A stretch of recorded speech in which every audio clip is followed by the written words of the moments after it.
ओम नमो नारायण।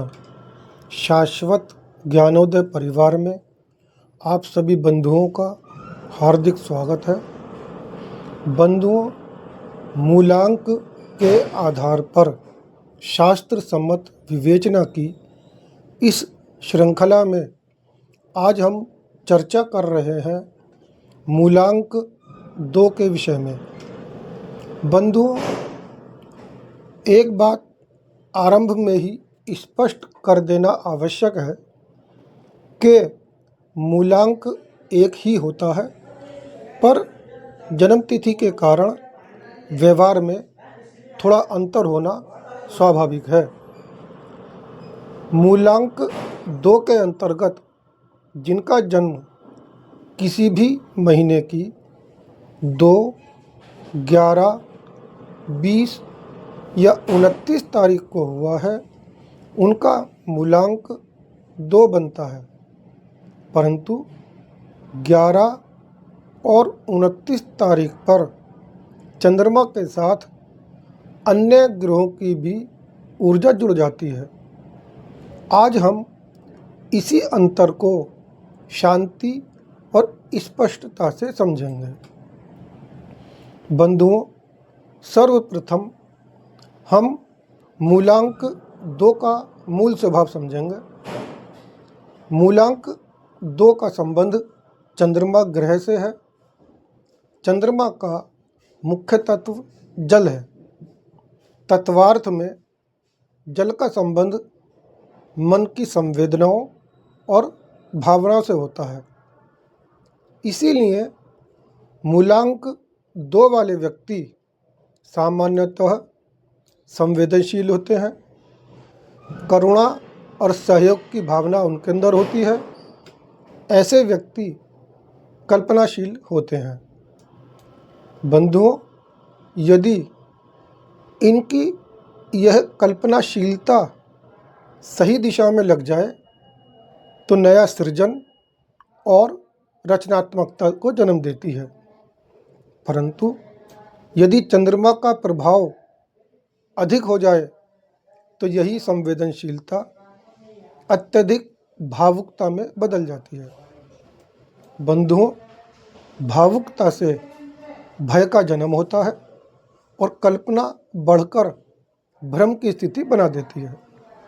इसीलिए मूलांक 2 वालों के लिए भावों का संतुलन, जल तत्व की शुद्धता और प्रतिदिन ध्यान, मेडिटेशन आवश्यक है।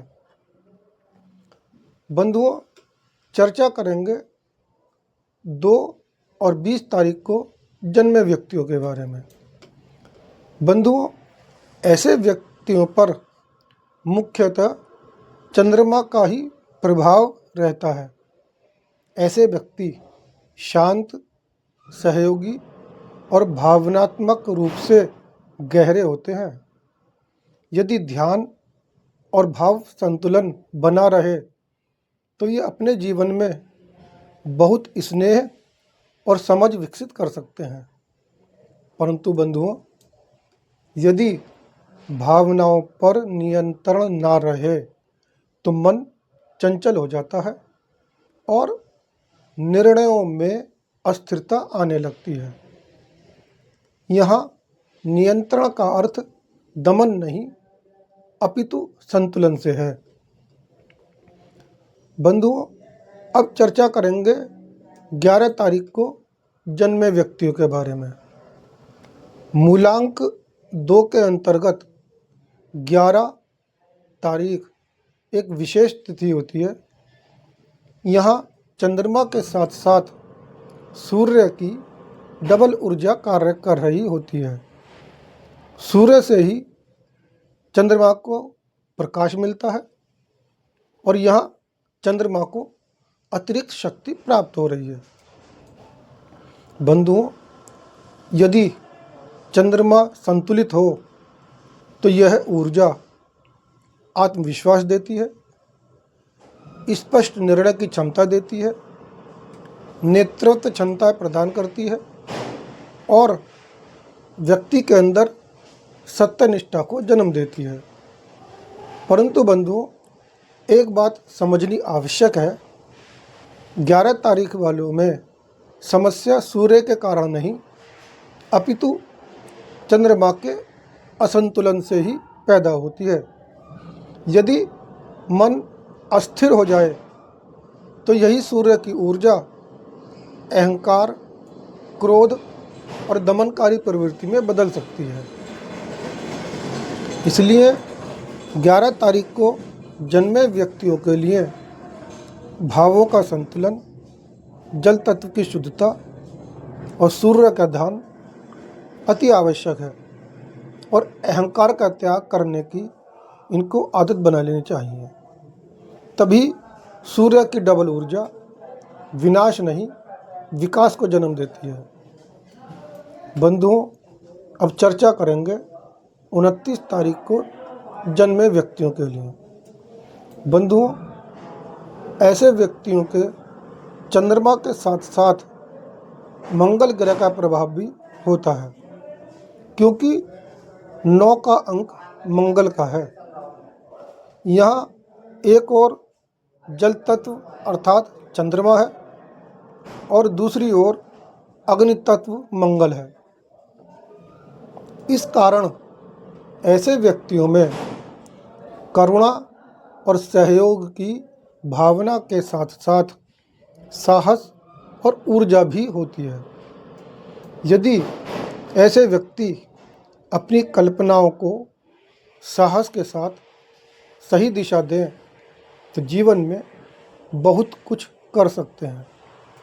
परंतु बंधुओं, यदि चंद्रमा का प्रभाव दूषित हो जाए और भावनाओं पर नियंत्रण ना रहे तो अधीरता और आक्रामकता बढ़ जाती है। बंधुओं, यहाँ नियंत्रण का अर्थ दमन नहीं है अपितु भावनाओं का संतुलन है। एक बात विशेष रूप से समझनी चाहिए, यदि जल तत्व शुद्ध ना हो तो मंगल की ऊर्जा भावनाओं को जलाने लगती है। इसीलिए 29 तारीख वालों के लिए भावों का संतुलन और इंद्रिय संयम अति आवश्यक है। जल तत्व की शुद्धता, नियमित ध्यान इनके लिए आवश्यक है और दूसरों को क्षमा करने की आदत इन्हें बना लेनी चाहिए। बंधुओं, यहाँ जल तत्व की शुद्धता का अर्थ है मन में उठने वाले भावों का दमन नहीं अपितु संतुलन है। इसीलिए मूलांक 2 वालों के लिए ध्यान और मेडिटेशन कोई विकल्प नहीं अपितु अनिवार्य साधना है और जो इसे समझ लेता है वही सही साधना की दिशा पकड़ता है। बंधुओं, आशा है आज की विवेचना आपको अच्छी लगी होगी और उपयोगी लगी होगी। अपने अनुभव और अपने प्रश्न कमेंट में अवश्य लिखें।